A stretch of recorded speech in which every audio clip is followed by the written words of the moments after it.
Hi friends, happy Friday Eve. It feels like so long since I spoke, so I figured we would just hang out and chat about everything that happened in 2025. 2025 was a super tough year for me personally and honestly business-wise. While I did have orders, majority of them were not taken during that time that I spoke about in the video that I'll link here. I don't want to get super into it and get all emotional again. But yeah, I feel like there was the beginning of the year that was popping with orders and I was constantly churning out videos for you guys, and it was honestly the time of my life. There's nothing I love more than making videos for y'all. And then June, July, August is kind of when we petered out and we didn't really do as many things for good reason. And then towards the end of the year, obviously we had holiday baking and all the things that come with that. I did plan, I'm just gonna put my hands up and fess up and say I did plan on doing 25 days of Bakemas, which sounded like something I could really get into and was excited to do because it forced me to get out of the brain space that I was in coming around the holidays. But to be honest, I just wasn't ready mentally to put that kind of pressure on myself. There was already so much pressure with the first holidays and all that I just simply couldn't mentally think of working all day and then getting off work and baking all night, editing that video to then put it up the next day. I planned on pre-filming, but once I got that 25 days research video, I'll link it here. It's not really anything special. It was a great idea, but I just didn't follow through with it. Once I'd gotten to that point of filming, it was like mid-November and the time of pre-filming was pretty much over because we were going to Thanksgiving the next week. So great idea. Would love to circle back come 2026, and we'll talk about that in the next video, what my plans are for 2026. But I thought we would just reminisce and go through all of 2025 because quite a few of you all that are new here, and I'm so grateful that you are here. And I will say it until I'm probably blue in the face, but I am so incredibly grateful for the grace that you all have shown me, as well as just the support. I've had really nice moments where I didn't feel pressured like I thought I would to get more videos out for you guys. There's been just such a great outpour of support, and I'm just so grateful that you guys are still here and you still care about my videos. But there are also some other things in 2025 that I did that I didn't film, number one, and number two, didn't really chat about, honestly.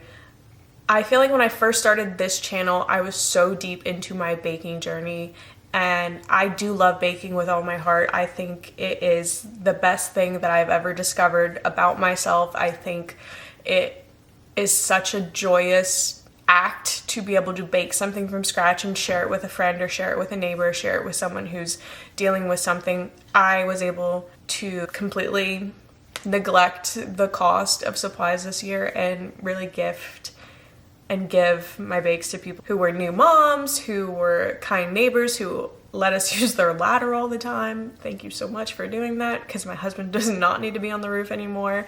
And just like celebrate special moments and occasions with people. It's honestly the greatest blessing ever. But I feel like I have centered this channel around baking exclusively, and I've almost pigeonholed myself into thinking that I'm only good enough as a baker. I can't be anything more. But the truth is, I love hobbies. I'm a serial hobbyist. I really took the one line of starting a new hobby to heart, and I started water painting. I picked back up crocheting. I really honed into sewing and sewed a lot of things for Christmas this year. It was a lot of a me-made Christmas because I just didn't feel like I was as excited to buy someone something this year. I felt like putting my time and effort into making something for someone meant more to me than just buying something on their wish list. And don't get me wrong, I did buy stuff on their wish list, but I also included homemade stuff because I just felt like I wanted them to know, because I'm not good with feelings, this is my love for you in a sense, and I just want to show you that by creating this thing that took time rather than just buying it on Amazon and having it show up the next day. And I just feel like I haven't shared that with y'all because I feel like I have become the baker. And the purpose of this video, or the purpose of this channel as a whole, was to just force myself to do things that seemed hard. And that's like my mission statement, I think, like in my bio or whatever. Just like encouraging people to do hard things. And 2025 was a hard year all around, but it taught me so much about myself and how I react to hard things. And one of my things is hobbies. So if you guys are cool with it, I mean, I hope you are. I hope you're here just because you like hanging out with me and not because of the recipes I try. I mean, I will continue to try out recipes left, right, and center, don't get me wrong. But with a full-time job, and in 2025, I had 3 jobs actually. So with a full-time job and then 2 side gigs, plus my baking gig, like technically 4 jobs, plus YouTube, which was like 5. It was a little crazy. I just didn't have the time to like sit down, bake for hours on end like I did when I first started this channel, because when I first started, I actually didn't have a job. So I had nothing but free time. And that's what really spurred the beginning of this channel, is I have nothing but free time, and something as simple as baking seemed so hard at the time that I just forced myself and held myself accountable with these videos to do hard things. And now I feel like with a full-time stable job, thank the Lord, I really just want to find pockets of happiness, and that doesn't always mean me baking something. I love to bake, but you know, as a baker, how long it takes to bake something, and it's just not feasible with my schedule at the moment. So I'd like to show you other facets of my life, of things that I really enjoy doing. I'm not gonna like go take you on car rides. I'm not gonna take you shopping because I'm not the best at filming in public. I freeze up and I get nervous. Maybe that's 2026. That's a hard thing, right? But I really enjoy hobbies. I have always enjoyed hobbies, and as a child, it wasn't cool to have hobbies, at least where I grew up. The hobbies that I was supposed to be enjoying was like surfing and skating and sports, and I didn't like any of those things. I just never felt called to them, nor did I ever think I was good at them. I am what my husband calls an athletic Bambi, which is what you think it is. Bambi with their is it a girl or a boy? I don't know if Bambi's a girl or a boy. I'm gonna say the deer's legs are like split and they're just constantly like slipping on ice. That's me as someone trying to do anything athletic. And I honestly accept that. I'm okay with that. But now being a hobbyist is so cool. Like there's nothing I love more than taking a piece of fabric and creating something with it. There's nothing I love more than finding a little random strand of yarn and making a blanket for someone in the church who is constantly cold and loves a good shawl. Like, there's just so many opportunities for me to do more as me rather than me as a baker. Baking is such a specific thing, I fear, because there's so many people nowadays that are fearful of eating baked goods because of allergies or diet restrictions, or even just like notes from the doctor. I can't serve everyone that I would love to serve because of their dietary needs and restrictions, and it just feels like a missed opportunity to only show that side that's very, very small in my life and not show me as a person. So I would like to incorporate just more videos of me sewing. I'm not the best sewer. I'm not claiming to be the best sewer, but I would love to just honestly bring you along whenever I'm working on projects. I learned how to cross stitch for my friend's baby shower this year, and that was an experience, let me tell you. But I think honestly I would enjoy making more things. That my mother-in-law cross stitches like it's her job, and you know what, I think it should be her job because she'd be smashing it. And I just feel like that opens up more opportunity for connection rather than baking. Baking can connect people, but it's not the sole way I have found connection through others. So I would just like to open up and feel less pressure to get a baking video out every single week, because it's just not feasible with my schedule, as well as it's not like true to who I am as a person. I feel like I'm only showing such a small side of myself, and I feel less motivated to do that and create these videos where I don't feel super excited to create them like I used to. It just feels like I'm not being fully authentic with y'all, and I always want to come my most authentic self to you guys, because that's the whole purpose of this relationship that we have. I just want to hang out with you guys and be as true to myself as I can. So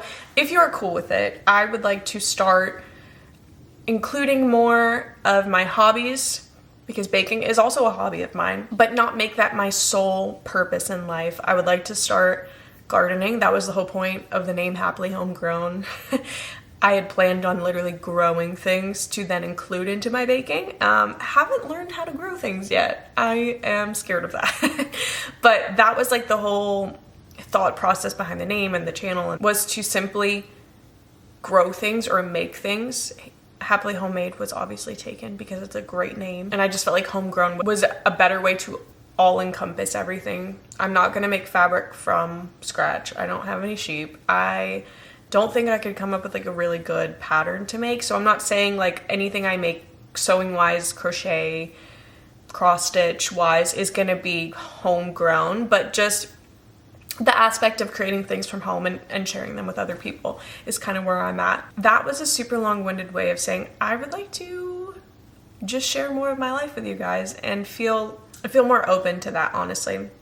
So hopefully you guys are okay with that, and we can just continue our journey of creating all the things. But yeah, that was super long-winded, very, very extra way of saying I'm just so glad that you all are here, and I'm excited to bring more of myself to the table going into 2026. But before we can go into 2026, let's rewind and recap everything that happened in 2025. So I shared this on my Instagram. I will put like the handle here. But in 2025, we baked, I'm looking at my phone, we baked 43 loaves of bread, 25 dozen cinnamon rolls, 8 miscellaneous desserts, all for consumption of my local community, which I think is insane to think about. Me and 43 loaves, that's almost a loaf a week. And oh my goodness, the 25 dozen cinnamon rolls is just insane. I mean, how many mouths was that feeding? 25 times, for my coffee shop I make 14, so let's just do 25 times 14. 350 cinnamon rolls that I produced in 2025. That's almost a cinnamon roll a day.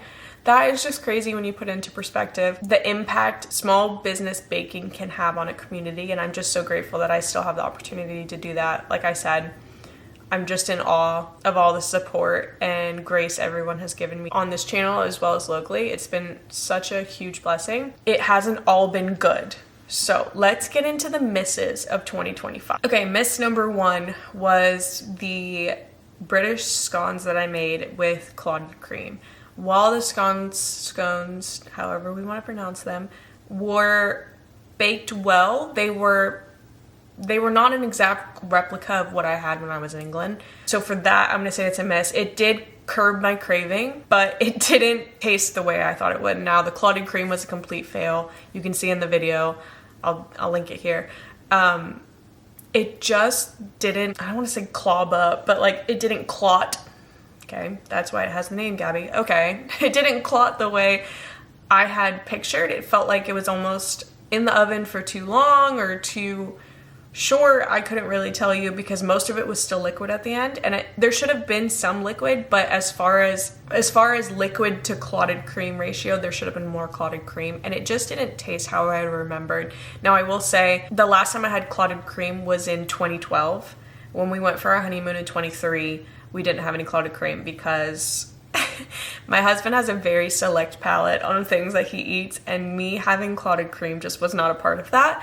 So the last time I had it was in 2012. So I cannot say for sure was it an exact replica, but I'm gonna go out on a limb and say it wasn't, just based on the look of it all and how it came out.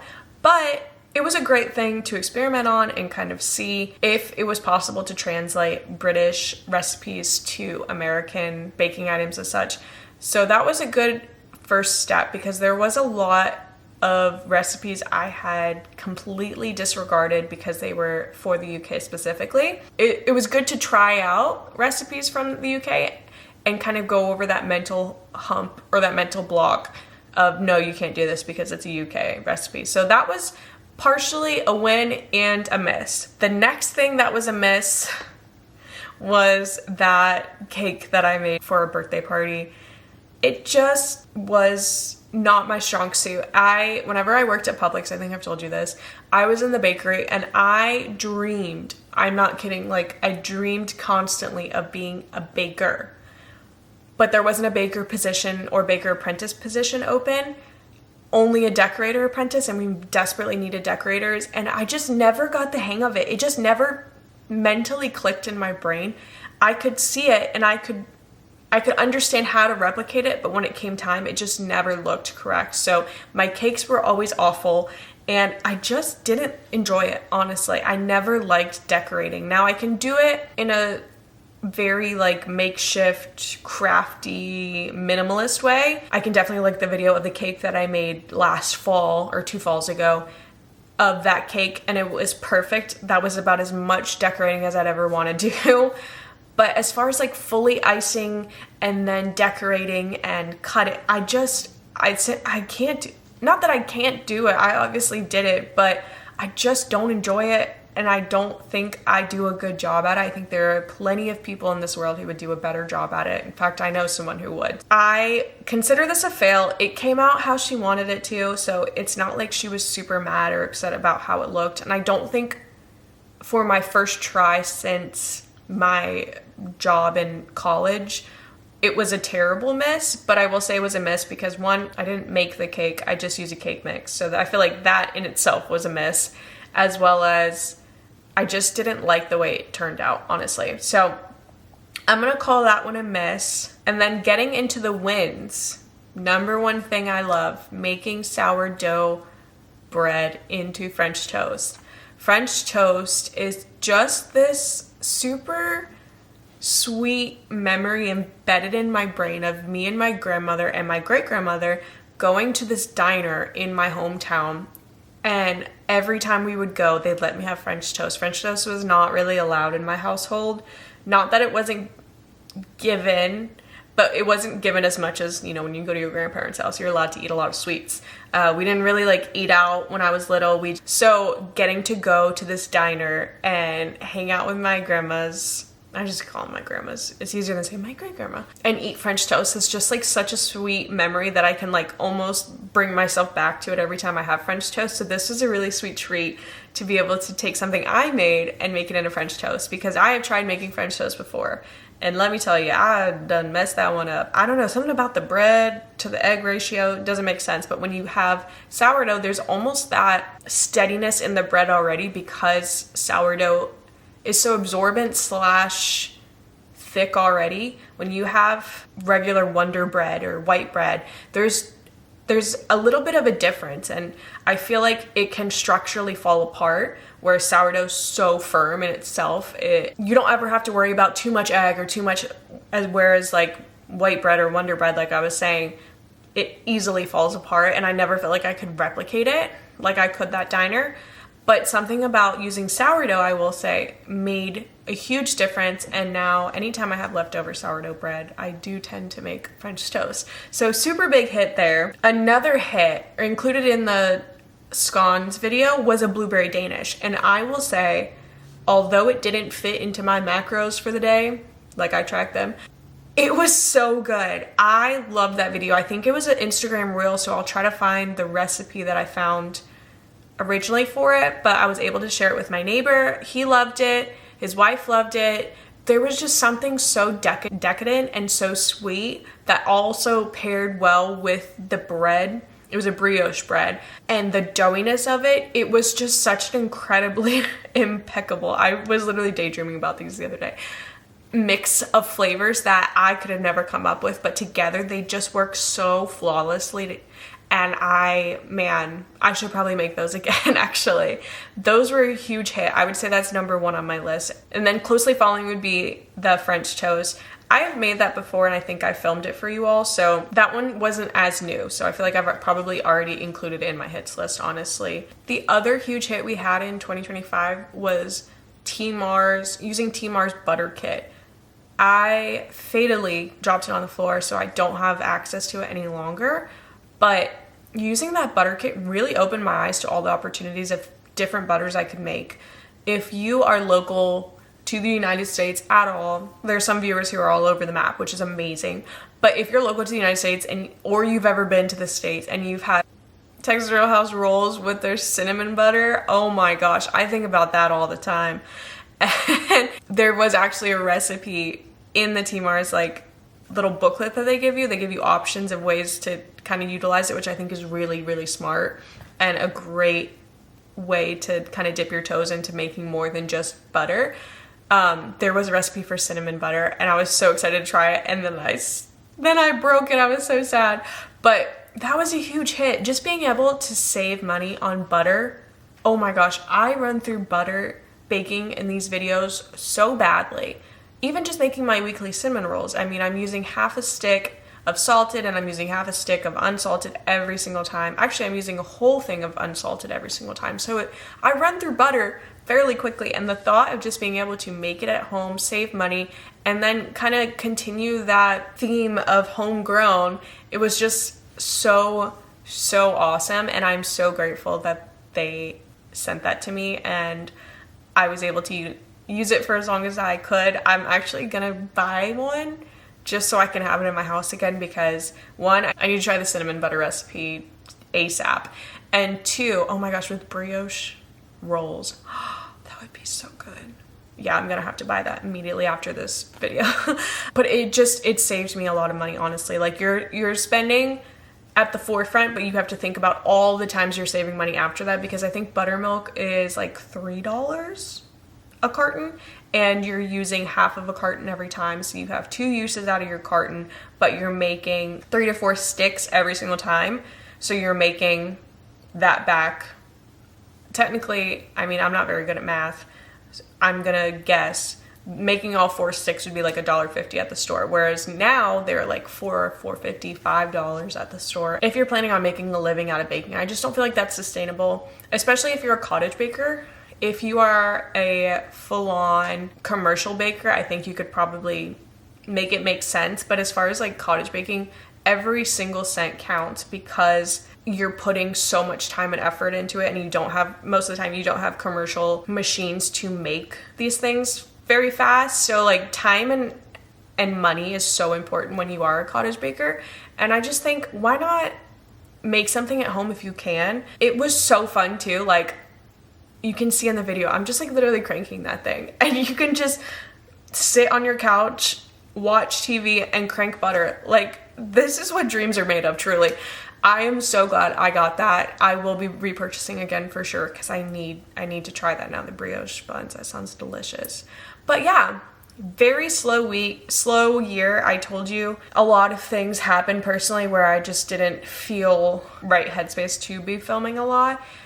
So that was actually all of 2025 video wise. Now I told you we made the other things previously. Those were kind of more off-site. I didn't really film them as much, nor did I take as many pictures and post them on Instagram. But this is a new year, and we are going to get into what we're gonna do in 2026 in the next video.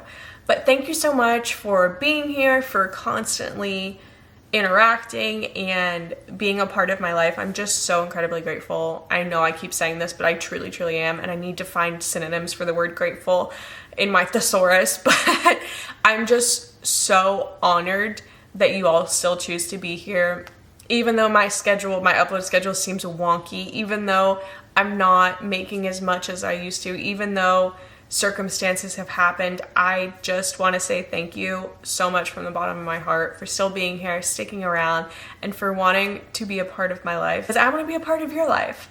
So leave a comment down below what you're looking forward to in 2026, what you left behind in 2025, and I'm excited for what 2026 has, and I'm so excited to do it with you. Thank you all for watching this video. I'm so glad that you are here, and I'll see you in the next one.